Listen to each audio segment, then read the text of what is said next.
संत सम्राट सतगुरु कबीर साहब की एक साकी।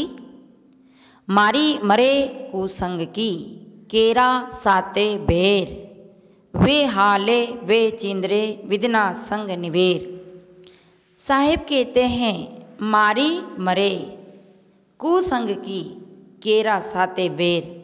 बहुत प्यारा सा उदाहरण, केला का पेड़ और बेर का पेड़। केले के पेड़ के पास में अगर बेर का पेड़ उगता है, बेर का पेड़ खड़ा हो जाता है, तो आप जानते हैं कि बेर के पेड़ में कांटे हैं और केला का पेड़ कोमल है। साहिब ने केला और बेर को एक साथ लेकर के हमें क्या समझाना चाहा, क्या दिखाना चाहा, क्या परखाना चाहा? तो साहिब यही परखाना चाहते हैं कि केला और बेर, केला का पेड़ के पास में अगर बेर खड़ी होती है तो ये बिल्कुल तय है कि बेर केला का विकास नहीं होने देगी, क्योंकि बेर में जो कांटे हैं वो बड़े टेढ़े हैं। तो केला का भला इसमें है, केला का विकास इसमें है, केला की उन्नति इसमें है कि बेर के पेड़ को उखाड़ के केला फेंक दे। अब बताइए, जड़ चीज़ों से, पेड़ों से, झाड़ों से साहिब उदाहरण लेते हैं, ये कितनी महत्वपूर्ण बात है। तो साहिब कहते मारी मरे कुसंग की केरा साते बेर, क्योंकि बेर से केला का विकास नहीं होगा। और वो हाले वो चींदरे विदना संग निवेर। केला जब हिलेगा, बेर भी हिलेगी, हवा चलेगी तो केले की चिंदी चिंदी बिखेर देगी। वे हाले वे चींदरे विदना संग निवेर, वो उसकी जो है दुर्गति होना ही होना है। इसी प्रकार से केलावत हमारा पवित्र जीवन है, सुंदर जीवन है। मनुष्य जीवन से सुंदर और क्या जीवन हो सकता है? और इस पवित्र सुंदर जीवन में जैसे केला सुंदर है और केले के फल भी सुंदर है, केले के पत्ते भी सुंदर है, केला देखने में भी सुंदर लगता है क्योंकि केले के फल पूजा में काम आते हैं, केले के पत्ते पूजा में काम आते हैं और केला देखने में भी प्यारा लगता है। ऐसे ही हमारा जीवन सेवा में काम आता है, परोपकार में काम आता है, दूसरे के सहयोग में काम आता है। हमारे जीवन से सब कुछ हो सकता है। हमारा जीवन अपना कल्याण तो कर ही सकते हैं, हम दूसरे का भी भला कर सकते हैं। यानी हम अपने उद्धार के साथ दूसरे का भी उद्धार कर सकते हैं। हम अपनी सेवा के साथ दूसरे की भी सेवा कर सकते हैं। हम अपनी जिंदगी को बदलते दूसरे की भी बदल सकते हैं, जब हमारे में केले जैसे गुण हो। पर लग गई बेर यानी आ गए अवगुण, यानी हमारे साथ में कौन लग गई? कुसंग लग गए, कुसंगति लग गई, कुविचार लग गए, कुआदतें लग गई। कुआदत के कारण, कुसंगत के कारण, जैसे बेर कांटे का, बेर केले का नाश कर देती है, इसी प्रकार से कुसंग, कुआदत, कुविचार आदमी की जिंदगी को नष्ट कर देते हैं। ये सोचनी बात है तो हम केले जैसे शुद्ध पवित्र पावन, पर कुविचार, कुसंगत हमारे जीवन को प्रभावित कर देती है, नष्ट कर देती है। इसलिए हमें कुसंग से बचना चाहिए। और केल के पेड़ के पास जो बेर खड़ी है, ऐसे ही हमारे पास जो कुसंग, कुदोष, कुगुण खड़े हैं, कुआदतें खड़ी हैं, उन्हें उखाड़ के फेंक देना चाहिए। नहीं तो जो केला की दशा होती है वही हमारी भी दुर्दशा होना ही होना है। इसलिए साहब कहते मारी मरे कुसंग की। देखिए, संगत से बहुत बड़ा प्रभाव पड़ता है। अच्छी संगत से कैसे प्रभाव पड़ता है, आइए हम एक उदाहरण से समझे। एक जगह कथा हो रही थी, सत्संग हो रहा था, बहुत सुंदर सत्संग चल रहा था। वहाँ पर एक सेठ का जाना हुआ। वो सेठ जी सत्संग में जाकर बैठे। सत्संग में वो जाते भी नहीं थे, पर सब जा रहे थे तो वो भी गए। कभी कभी आदमी स्वयं जाता नहीं, पर सब जा रहे इसलिए भी जाते हैं। सब जा रहे इसलिए भी जाकर देख लेना चाहिए कि वहाँ क्या हो रहा है। तो सेठ जी जाते हैं और वहाँ क्या देखते हैं कि बहुत सुंदर सत्संग चल रही। एक परम पुरुष, कोई ज्ञानी महात्मा सत्संग सुना रहे हैं, विचार सुना रहे हैं, सब लोग वहाँ बैठे हैं और उन्होंने 4 बातें बताई है। 4 बातें क्या बताई है कि हर व्यक्ति को प्रातः जल्दी उठना चाहिए। हर व्यक्ति को प्रातः जल्दी उठना चाहिए। मैं क्या कहना चाह रही, आपको समझ आ रहा है? यानी हर व्यक्ति को प्रातः जल्दी उठना चाहिए। क्यों उठना चाहिए? कि जीवन में सुबह का जो उठना है प्रातः जल्दी ब्रह्म मुहूर्त में, ये हमारी ज़िंदगी का बहुत महत्वपूर्ण समय है। यानी 6 घंटा नींद के बाद अगर हम उठते हैं तो ये हमारी ज़िंदगी का बहुत महत्वपूर्ण विषय है।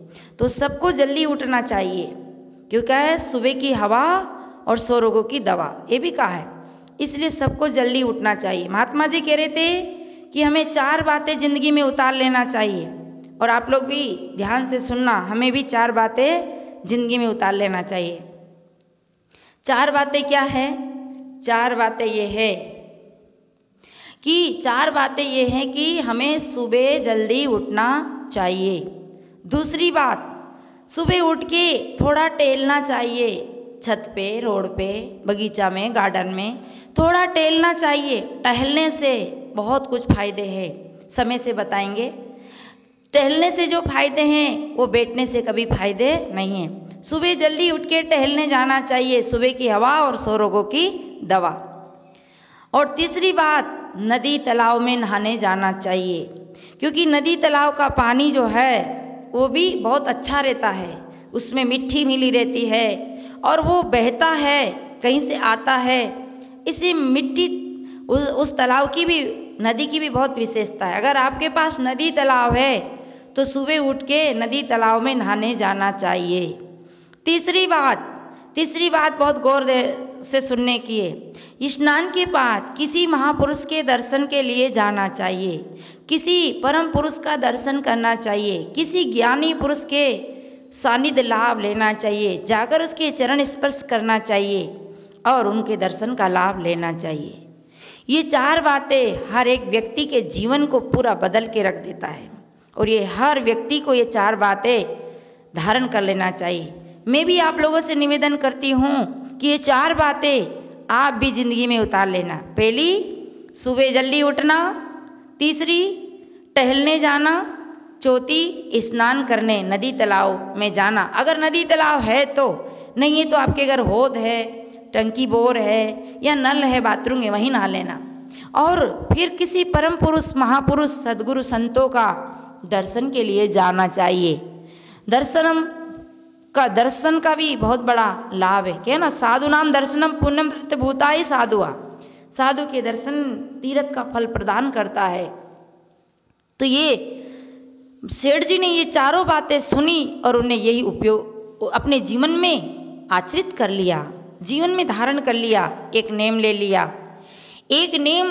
एक पक्का नेम हमारे जीवन को पूरा बदल के रख देता है। एक नेम ही बदल देता है, एक संकल्प बदल देता है। आप अपनी जिंदगी में एक संकल्प करना कि आज से मैं सत्य बोलूँगा, आज से मैं चोरी नहीं करूँगा, तो देखिए वो कितना बड़ा परिवर्तन लाता है। एक नेम हमारे जीवन को पूरा सार्थक बना देता है। तो वो क्या किए, नेम ले लिया, प्रातः जल्दी उठे, फिर टहलने गए। बगल में ही नदी तालाब था, उसके गांव में नदी पड़ती थी। कंधे पे धोती रख करके टहलते टहलते नदी तक गए, वहाँ जाकर स्नान बनाया। स्नान बनाने के बाद वो स्नान जब कर रहे थे तब उन्हें देखा, स्नान करते करते उन्हें विचार आया कि चौथी बात, पहली बात प्रातः उठना, उठ गए, टहलने जाना, टहल लिए, नदी में स्नान करना, स्नान कर लिए। चौथी बात ये थी कि महापुरुष का दर्शन करना। तब महापुरुष के दर्शन के लिए गए तो वहाँ एक महात्मा जी भी सुबह सुबह ब्रह्म मुहूर्त में स्नान करके ध्यान मुद्रा में बैठे थे। ध्यान मुद्रा में जब बैठे थे, जब उनके ध्यान का उठने का समय हुआ, उस समय एक बुगला उड़कर आता है और बुगला चोंच में चंदन लाता है, पत्थर पे घसता है, और पत्थर पे घस करके जब वो पत्थर पे घसता है तो उस चंदन का पानी सफ़ेद सफ़ेद पानी में जाता है। मछलियाँ समझती है, वहाँ मछलियाँ, बहुत सारी मछलियाँ रहती है, मछलियाँ समझती है कि कोई भंडारा लाया है, कोई दान दाता आया है। जैसे ही मछली आती है टप से बुगला उठा के उसे खा लेता है, टप से उसे खा जाता है। इस प्रतिक्रिया को वो महापुरुष, वो महात्मा जी, वो संत जी देख रहे थे। जब उनके जागने का, ध्यान से जागने का समय हुआ, उसी समय बुगला आकर बैठा और वो उस क्रिया को कर रहा था। महात्मा जी ने बुगला के चरित्र को, बुगला की जो इंद्रियों के अवगुणों की क्रिया को देखा, तो महात्मा जी ने ऐसे साधारण में एक शब्द बोल दिया बुगले को देख करके। क्या बोला? बुगले ने ऐसा, बुगले की क्रिया को देख के महात्मा जी ने एक शब्द बोला, खूब लगा बेटा घस-घस पानी, खूब लगा बेटा घस-घस पानी, तेरे मन की कपट कतरनी हमने जानी। क्या बोला महात्मा जी ने? खूब लगा बेटा घस-घस पानी, खूब लगा बेटा घस-घस पानी, तेरे मन की कपट कतरनी हमने जानी। तेरे मन की जो कपट कतरनी है उसे तो हमने ही जानी। खूब लगा घस-घस के तू पानी। क्यों लगा रहा तू घस-घस के पानी? इसलिए लगा रहा तू घस-घस के पानी कि मछली के लिए लगा रहा। ये बात को महात्मा जी जान गए। महात्मा जी साधारण में बोल रहे थे और उसी समय सेठ का आना हुआ। सेठ भी 2 मिनट, 1 सेकंड, 1 मिनट, 2 मिनट खड़े होकर के महात्मा जी की बात सुन लिए, चरण स्पर्श किया और महात्मा जी ने ये शब्द बोला, खूब लगा बेटा घस-घस पानी, तुमरे मन की हमने जानी। ये बात उस व्यक्ति ने, उस सेठ जी ने सुन लिया। मेरे मन में एक शंका होती थी पहले, ये कहानी कहीं मैंने कई बार कही कि बुगला चंदन में, बुगला चोंच में चंदन लाया और पत्थर पे घसा और फिर उसको पानी मछलियां ने पिया। तो मेरे मन में होती थी ये काल्पनिक कहानी हो सकती, बुगला कोई चोंच में चंदन थोड़ी ला सकता और ये घस नहीं सकता। हो सकता है महात्माओं ने कहानियां रची होगी। पर सज्जनों, प्रत्यक्ष की बात है, एक थोड़े दिन पहले मैं सुटालिया उधर से आ रही थी, मैंने बीच में एक गाय को देखा।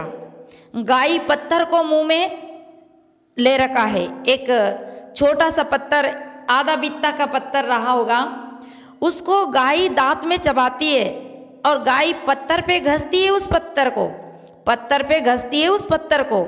जीभ से पत्थर उठा के मुंह में डाल लिया गाय ने।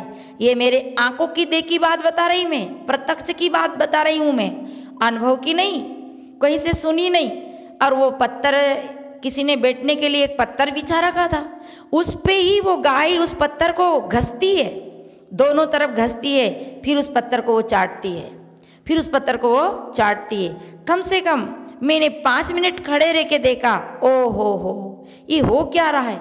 गाय पत्थर को घस रही है, उसे चाट चाट के खा रही है। आज गो पालन क्या क्या बातें करते हैं, गो की रक्षा करो, गो की रक्षा करो। ये मेरे को ये बात तो काल्पनिक लगती थी, पर आज बिल्कुल सत्य लगती है कि जब गाय अपने पेट के लिए पत्थर में घस करके पत्थर को खा सकती है, तो बुगला अपने पेट के लिए तो मछली मारेगा ही मारेगा। ये सोचनी बात है कि नहीं, आप विचार करिए। तो मैं तो ये निवेदन कर रही थी, सेठ जी ने ये बातें सुनी और सेठ जी सुनकर चले गए। सेठ जी ने जो बातें सुनी महात्मा जी की कि खूब लगा बेटा घस-घस पानी, तेरे मन की कपट कतरनी हमने जानी। ऐसे कहते कहते चले जा रहे, ऐसे कहते कहते महात्मा जी की बात सेठ जी भी अपने मन में रट लिया और सुन लिया। पर सेठ जी के कहीं लड़ाई थी, कहीं किसी से विरोध था और वो विरोधी सेठ जी को मारना चाहता था। पर सेठ जी की ताकत, धन की ताकत, परिवार की ताकत सेठ जी को सीधा नहीं मार सकता। कैसे मार सकता? तो उसके दुश्मन ने नाई को पटाया। ध्यान देना, महापुरुषों का संग जीवन में क्या बदलाव लाता है और कुसंग जीवन को कैसे बिगाड़ती है, ये मैं इस साकी के और इस दृष्टांत कहानी के माध्यम से ये बात आपको है जो सुनाना चाहती हूँ कि उस सेठ का जो दुश्मन सेठ को मारना चाहता था, पर सेठ को कैसे मारे? तो उसने नाई को पटाया। दुश्मन ने सेठ के दुश्मन ने नाई को पटाया। नाई से कहा, नाई भैया तू सेठ जी के बाल बनाने जाएगा, हजामत बनाने जाएगा, एक काम मेरा कर देना, तो आधा धन तेरा सेठ का और आधा धन मेरा, क्योंकि लड़ाई तो धन के लिए होती है।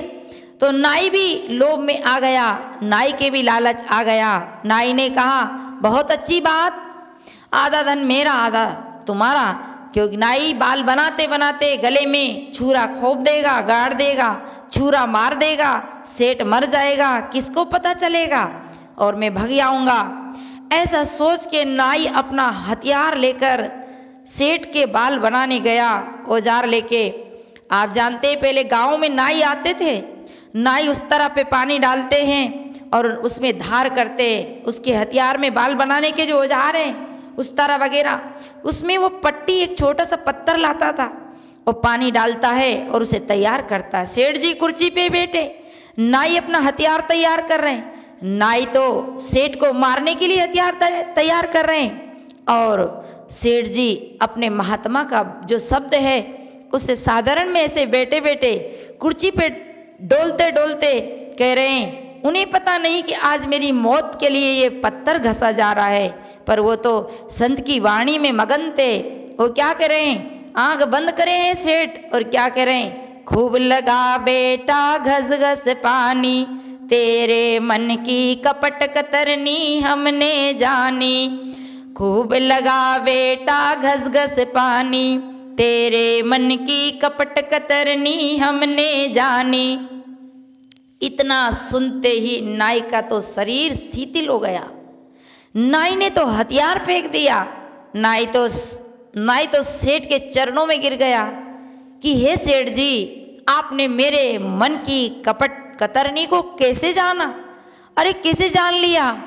सेठ जी फिर कहते, खूब लगा बेटा घस घस पानी, तेरे मन की कपट कतरनी हमने जानी।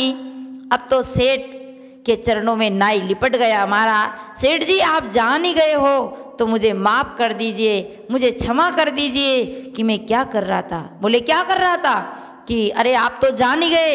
अरे बता क्या कर रहा था, कि सरकार अरे सेठ जी आपको मारने के लिए ये हथियार तैयार कर रहा था, ये उस तरह ये औजार तैयार कर रहा था कि अच्छी धार से आपके बाल बनाते बनाते गला घोटने के लिए काम कर रहा था, पर आप मेरे मन की कपट कतरनी को कैसे जान गए, कैसे समझ गए।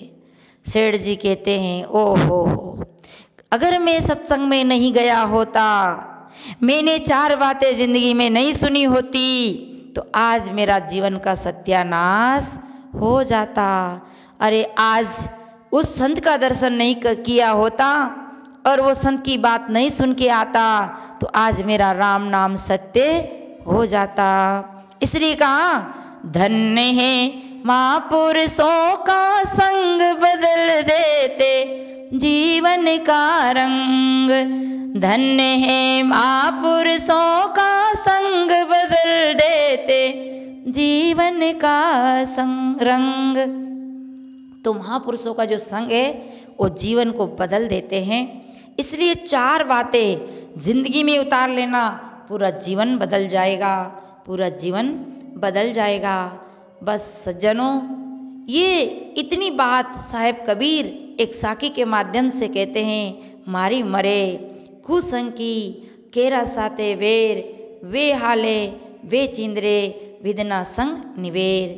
केरा तब ना चेतिया जब डिग लागी बेर, अब के चेते क्या भया जब कांटन लीना घेर। केरा को तब चेतना चाहिए जब जाग जाना चाहिए, जब डिग मन पास में अवगुण आते, बेर मने अवगुण को आदत, तभी चेत जाना चाहिए, सावधान हो जाना चाहिए। तो प्यारे सज्जनों, आप भी ये 4 बातें जिंदगी में उतार लेना, जिंदगी में धारण कर लेना और एक नेम ले लेना। ये नेम से पूरा आपका जीवन परिवर्तन होगा, बदलाव होगा।